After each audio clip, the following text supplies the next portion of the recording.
Pagkakita ko nga dito sa aming bill, sa aming ginrocery ngayon mga mari, para na nga akong lalagnatin. Charing! Eto na nga pala last part ng ating grocery vlog mga mari. So ayun na nga, pagkatapos ko nga kumuha ng pansit canton, kumuha naman ako dito ng mga cup noodles. Eto mga mahanghang na noodles nga pala yung binibili ko mga mari, kasi alam niyo naman mahilig ang mami siyang nyo sa mga mahanghang, kaya laging hot na hot. Uy, charot! Andito na nga ako sa may UTI section. Una ko nga kinuha etong asawa ni Marian, si Ding Dong. Wale.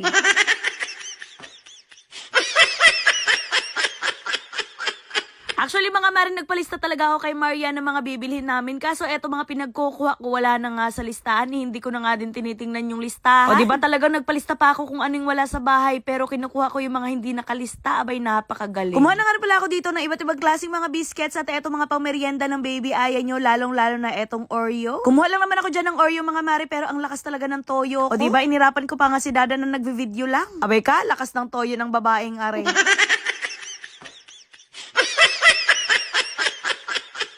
Tinotoyo palagi, tapos kapag hindi nilalambing, abay nagagalit. Ayun, away na kaagad.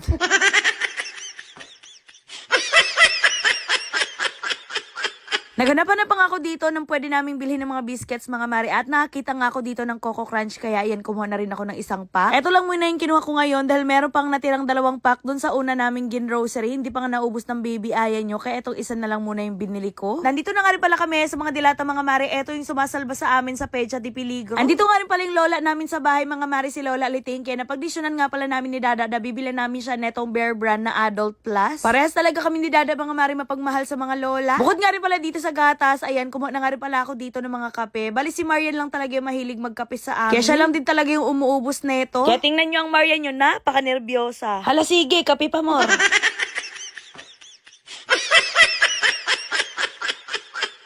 Kumuha na nga rin pala ako dito ng Bear Brand mga mare. Tapos after naman noon, umikot na nga rin kaagad ako papunta doon sa may mga sabon dahil wala na rin talaga daw kaming mga sabon sa bahay. Talagang ubus na yung mga stock namin. At habang papunta nga ako doon sa may sabon section, duman nga rin pala muna ako dito sa may mga tissue, kasi alam niyo man, merong allergic rhinitis ang mami siyang hindi talaga pwedeng hindi kami bibili ng tissue. Lagi kasing may kaaway etong ilong ko mga mare. Lagi siyang lumuluha at sinasaktan. Charing. Pero in fairness naman mga mare, simula nung nagpa-surgery ako sa ilong ko, bihira na lang din talaga ako dalawin ng allergic rhinitis ko.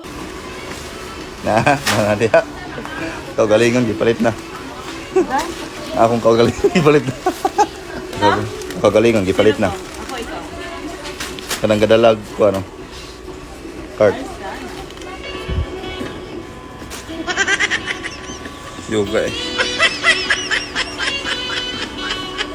After ko nga pala kumuha ng mga sabon, ayan, nagpunta naman ako dito sa mga sabunan ng baby aya nyo at saka ng shampoo dahil paubos na nga daw. Dahil sabi ko nga sa inyo mga mari, mahilig talaga ako sa may mga pa-freebies, kaya yan, eto na nga din yung kinuha ko, yung may kasamang napkin na. Sabi ko nga dito kay Dada, ibalik na lang tong isang napkin na kinuha ko nung una, kasi bibili na lang ako netong sabon ng baby aya nyo na may kasamang napkin. After naman nun, kumuha na rin ako ng mga shampoo tsaka ng mga conditioner para pang stock sa bahay. At syempre mga mari, hindi pwedeng makalimutan kapag ka nag-groceries, eto mga chocolates, pampatanggal umay every pagkatapos kumain. Dinala na nga rin kaagad namin eto sa counter mga mari, at tingnan nyo naman, napakarami na namang ginrocery natin ngayon. Kaya thank you so much Lord sa mga blessings. Parang naka 7 or 8 yata tayo ng mga push cart, o diba sobrang dami. Mapupuno na naman yung aming pantry area ngayong araw. Maya-maya nga lang din, meron nga pala lumapit sa akin at gustong magpa-picture, kaya hello po sa inyo and shout out po. At eto na nga yung aming nabayaran mga mari, parang feeling ko nga ilalagnatin ako ngayong araw. Charing. 47,000 plus nga yung ating nabayaran for today's video mga mari. Tingnan nyo, napakaraming ang karton. Kung tatanungin nyo naman mga mari kung okay lang ako,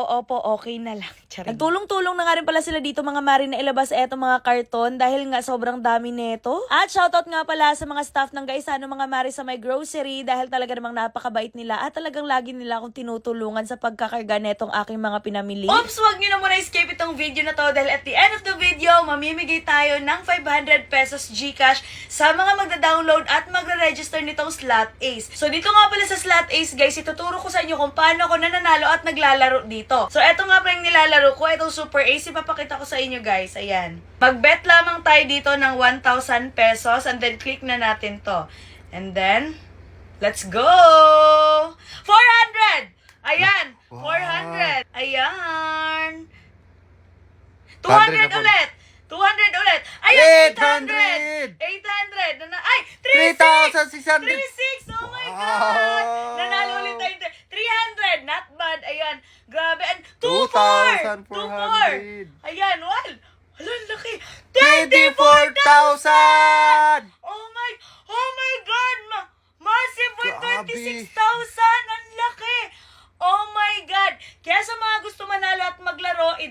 nyo na ang Slot Ace na sa comment section ng link at mag-register na rin kayo. Maglagay lang kayo ng proof na kayo ay nag-register at nag-download. Baka kayo na ang mapipili ko sa ating 500 pesos GCash na ipapamigay ngayon. At kung gusto nyo nga mag-download at mag-register, merong link dyan sa comment section, i-click nyo lang yan.